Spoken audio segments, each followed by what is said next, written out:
আসো, বসো।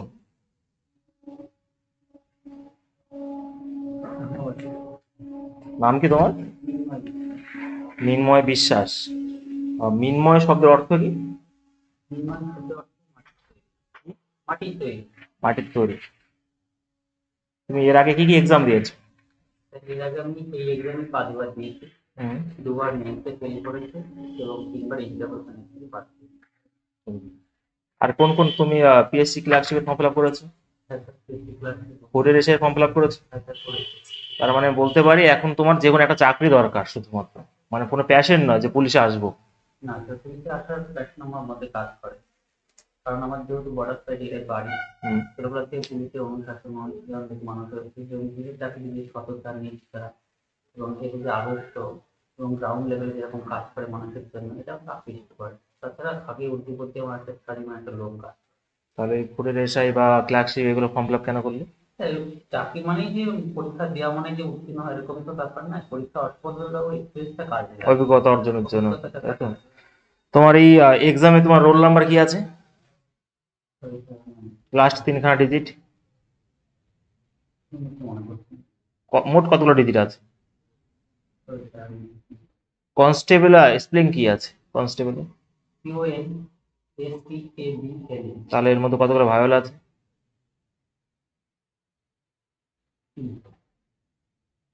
তুমি আসছো কোথা থেকে? আমি এসছি কৃষ্ণনগর মহকুমার কৃষ্ণনগর ব্লকে হুম। রংপুর গ্রাম থেকে আসছি। নদিয়া ডিস্ট্রিক্ট? নদিয়া। সেটা তো বললে না। বেশ, নদিয়া ডিস্ট্রিক্টে তিনজন ফেমাস ব্যক্তির নাম বলো। প্রথমত কৃত্তিবাসী ওঝা, যিনি যার একটা গুরুত্ব আছে। উনি তাছাড়া নদীর কোন গ্রামে জন্মগ্রহণ করেছিলেন? আর? আর রয়েছেন মৃগেন্দ্রলাল রায়। এছাড়া রয়েছেন নির্বিঘ্ন নেতা দিগম্বর বিশ্বাস। আচ্ছা, ধরুন ম্যাডাম। কৃত্তিবাস ওঝা কেন বিখ্যাত? উনি ওনার পার্টিকুলার কাজটা কি? উনি অনুবাদ করেছেন মহাভারত। কিসের অনুবাদ করেছে? মহাভারত? সরি, রামায়ণ। নদিয়া ডিস্ট্রিক্টের সব থেকে বিখ্যাত ঐতিহাসিক ঘটনা কি? প্রথমত নদিয়া ডিস্ট্রিক্টের থেকে ঐতিহাসিক ঘটনা বলতে গেলে পলাশীর যুদ্ধ বলতে হয়, যেটা কবে হয়েছিল? 1757 সালে এবং ইংরেজ এবং দেশের নবাব সিরাজদৌল্লার মধ্যে। আচ্ছা, সাম্প্রতিককালে পশ্চিমবঙ্গের স্বরাষ্ট্র সচিব কে? স্বরাষ্ট্র সচিব যিনি নবনিযুক্ত স্বরাষ্ট্র সচিব, তার নাম কি?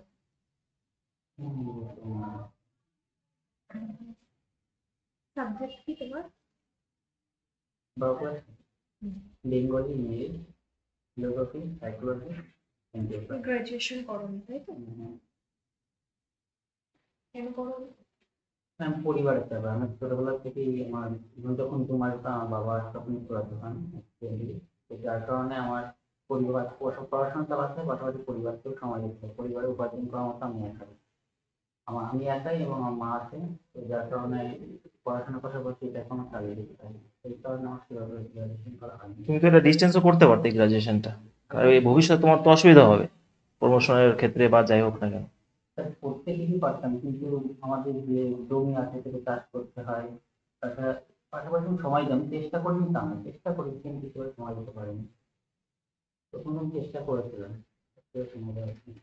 তুমি লাস্ট 2015-তে তুমি এইচএস পাস করেছো তাই তো? তারপর থেকে কি, মানে তারপর থেকে কি করছো? তারপর থেকে চাকরি বাকরি পরীক্ষার জন্য আমি 8 বছর? প্রিপারেশন নিচ্ছি এবং পরপর চাকরি পরীক্ষা দিই, তার পাশাপাশি আমার সংসার চালাতে হয়। নদিয়া জেলার সীমানায় আছে এমন দুটো জেলার নাম।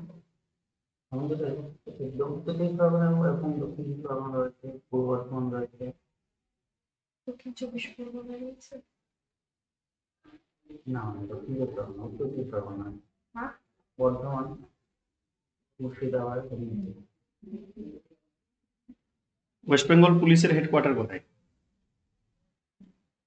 ওই জন্য কি শেষ কথার মধ্যে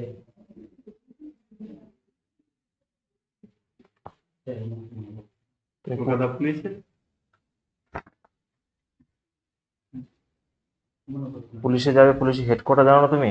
স্যার মনে ছিল নতুন ভুলে গেছি। ডিজি কে এখন? দিদি হচ্ছে রাজীব কুমার মহাশয়।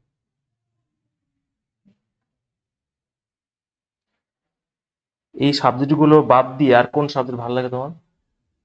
এই সাবজেক্টগুলো বাদ দিয়ে সত্যি বলতে আমার বিজ্ঞানের প্রতি আমার খুবই আকর্ষিত হচ্ছে আমার। পরিবার থাকার কেউ বিজ্ঞান নিয়ে পড়াশোনা করতে পারেনি, এগিয়ে করেনি। এই কারণে আমার বিজ্ঞানটা খুবই ভালো লাগে আমার, বিশেষ করে বিজ্ঞানটা। কম্পিটিটিভ লাইনে বিজ্ঞান পড়েছো, ফিজিক্যাল সায়েন্স, লাইফ সায়েন্স সবই পড়েছো। তুমি একটা খবরের কাগজে দেখা গেল যে একজন পড়ছে, বৃদ্ধ বয়স্ক লোক, তো উনি আর চোখে দেখতে পাচ্ছেন না, এটাকে কোন রোগ বলা হয় চোখে? খবর কাগজ করছি স্পষ্ট বুঝতে পারছেন না। হাইপারমেট্রোপিয়া। হাইপারমেট্রোপিয়া সঠিক বলছো? আচ্ছা, পৃথিবীর কেন্দ্রে জি এর মান কত হয়?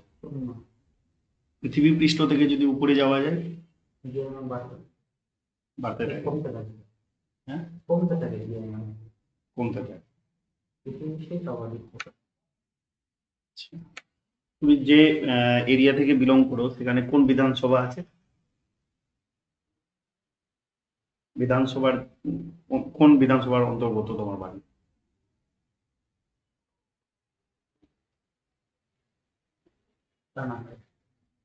রানাঘাট। পশ্চিমবঙ্গের বিধানসভার সিট কোটা?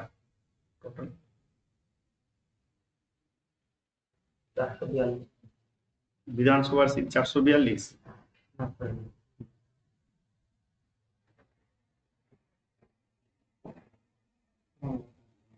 তোমার বিধানসভা কৃষ্ণনগর নয় কেন? কৃষ্ণনগর বললি তো, তোমার জায়গাটা ধর্মপুর, তো কৃষ্ণনগর বললি তো, এই তো কৃষ্ণনগর নয় কেন?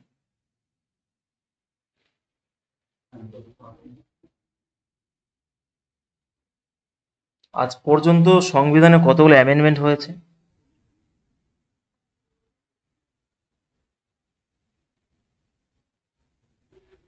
একশো একটা। 101 মাত্র? 101-এ কি হয়েছিল? তারপর আর কোনো সংশোধন হয়নি? কোথায় রয়েছে পড়ে তুমি?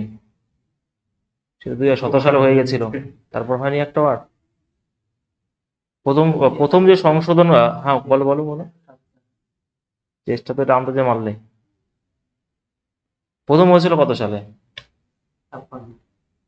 প্রথম। তুমি গ্রাম থেকে বিলং করো তো?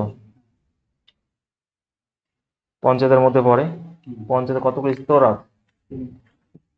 পঞ্চায়েত ব্যবস্থা যে তৈরি হয়েছিল, কোন কমিটির উপর বেস করে তৈরি হয়েছিল জানো সেটা?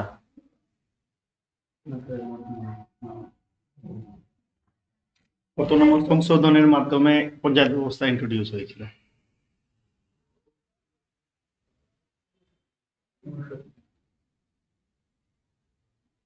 69।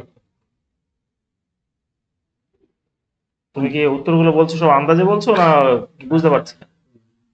না, আন্দাজে বলো না। তুমি না জানলে বলো যে আমি জানি না। হ্যাঁ, ঠিক আছে, আর ধরবেন ম্যাডাম? ঠিক আছে। ঠিক আছে, তোমার ইন্টারভিউ শেষ হলো। এবারে মিনময়ে কথা হচ্ছে, তুমি কিন্তু আন্দাজে মারছো, গুলিয়ে যাচ্ছে। গোলাপি তো, গোলানোর জন্য তোমার বসে আছি। এবার তোমার যাওয়ার তো হয়ে গেছে প্রথম রিটেনেই, প্রথমত ঠিক আছে। এবারে তোমার তো, তুমি তো বললে আমাকে বাইরে তোমার 4 নাম্বার বেশি আছে। ক নাম্বার বেশি আছে? 12 নাম্বার বেশি আছে। বেশি অনেক আছে, ঠিক আছে, তার জন্য অসুবিধা হবে না। কিন্তু যেটা না জানছো, তুমি না পারবে, সেটা তুমি আন্দাজে কেন মারছো? তোমার তো টেস্ট হয়ে গেছে নলেজের, তাহলে তুমি আন্দাজে কেন মারছো? তার মানে ভাববে না যে তুমি পরীক্ষা সেই 4খানার মধ্যে আন্দাজে মেরে এখন পাস করেছো। হ্যাঁ, যে কোটা তোমার সাবজেক্টের কোশ্চেন গুলো তোমার কনফিডেন্স ছিল না, সব আইডিয়াতে দিচ্ছ, সেখানে তো তুমি ডাইরেক্ট বলবে যে না না স্যার, এই তোমার আগেও তুমি বলে 3বার ইন্টারভিউ দিয়েছো, এর জন্য তোমাকে করা হয়নি, এই জিনিসটার জন্য। যেটা পারবে না সেটা আমি, যেটা একদম জানবেই না সেটা বলবো আমি জানি না, কিন্তু কোনো ভুল উত্তর দেবে না। ঠিক আছে? তোমার তো 52 নম্বর বেশি আছে, হয়ে যাবে একদম কনফার্ম, কিন্তু এইগুলো কিন্তু করো না তুমি। আর বেসিক জিনিসগুলো যেমন বিধানসভা তোমার যে এরিয়াতে আছে, বা কোটা সিট এমএলএ এর আছে, এমপির কোটা সিট আছে, তোমার কোন এমপি আছে, এগুলো অনেক normal- অ্যান্সার ভুল বলতে অনেক। নিজের জায়গা নিজের তুমি এলাকার idea করতে বিধানসভা, পারছো? লোকসভা 439টা তুমি বিধানসভার সিট বলেছো। ঠিক আছে, তোমার ডেট কবে? সময় আছে, কাজ করো একটু। হ্যাঁ, মানে বেসিক জিনিস, আমার ডিপলি যাবে না তুমি। কটা হ্যাঁ। বিধানসভা টোটাল কেন্দ্র রয়েছে পুরো পশ্চিমবঙ্গে, স্যার যে প্রশ্নটা করলে টোটাল সেগুলো একটু দেখে দেবেন। পুলিশের উপরে ভিডিওটা দেখেছো স্যার যেটা করে দিয়েছে? ওরা দেখেনি, ওই অনুযায়ী ওই অনুযায়ী একটু কাজ করে একটু, ঠিক আছে? একটু কাজ করো, কারণ কি বলতো, মিনময়, কারণ একবার যদি ফেল হয়ে যায় না, আবার সেই জিরোতে চলে আসে। আর তুমি তো করেছো, ঠিক আছে, কারণ 3বার ইন্টারভিউ দিয়েছো এর আগে। এবার বুঝতে পারলাম ইন্টারভিউ তো কোথায় তোমার গামতি রয়েছে, এখানে। আমি বাইরে থেকে কনফিডেন্স পাই, কিন্তু ভিতরে আসলে তোমার ওই একবার হেরে গেছো, তারপর এটাই ভাবছো যে বাইরে গেলে আমার ভিতরে গেলে কি হবে, এটাই তোমার মনে গেঁথে গেছে। মানে পরপর যখন আমি ওই বেঞ্চ যখন বসি, আমার বিশাল টেনশন কাজ করে, আমি জানা প্রশ্নটা ভুল করি। কোন ড্রেস পরবে? ড্রেসটা কাটানো আপনার মতো এরকম শার্ট এবং নেই মানে ব্ল্যাক। তো নাম্বার বেশি আছে এবার, ঠিক আছে। এই ধরনের হ্যাঁ, না, এই ধরনের না, printed dress। আমি জামাটা পরে দেখেছো এটা? Loco pilot.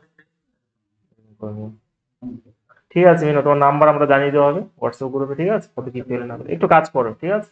নাম্বার যেহেতু বেশি আছে হয়ে যাবে, কিন্তু একটু কাজ করো ইন্টারভিউর জন্য।